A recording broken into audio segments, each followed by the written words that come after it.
demanderai alors pourquoi tout cela dans une université où le savoir devrait être la seule chose qui vaille. Je privilégie ici la réponse d'un professeur qui, en guise de parenthèse lors d'une conférence débat sur un tout autre sujet, avait dit ceci: la privatisation du domaine public, c'est bien cela. Et ne riez pas car c'est très grave. Les facultés semblent être à la discrétion de ceux qui en ont la responsabilité. Tout y passe, sauf ce qui rime avec la bonne pratique. Les sales mentalités y sont érigées en reine, alors que le bon sens est enterré sans fleurs ni couronne. Être étudiant au Mali a été publié en 2016, novembre 2016, par la maison d'édition La Sahélienne à Bamako. À l'époque, je venais de rentrer des États-Unis où l'idée m'est venue à l'esprit de rassembler des chroniques qui parlaient un peu des dures réalités de la vie d'étudiant au Mali.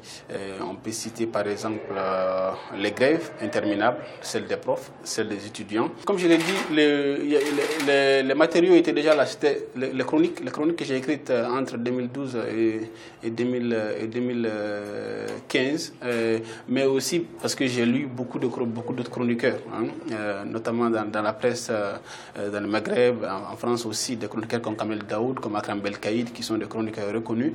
Et je me suis beaucoup inspiré de ces gens-là pour écrire ces chroniques.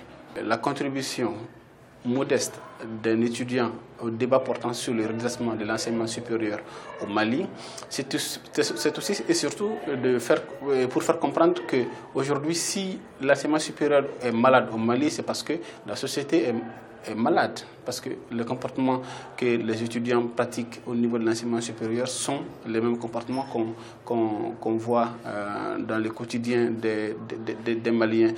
Donc, pour aujourd'hui, si on veut redresser l'enseignement supérieur, il faut surtout faire comprendre que tant que les mentalités ne changent pas, on ne bougera pas d'un iota. Parce que cela ne sert à rien de construire des bibliothèques, de construire des infrastructures, tant que les mentalités ne changent pas. Tous les problèmes de l'enseignement supérieur, de l'école, du système éducatif malien, se ramènent à ces problèmes-là.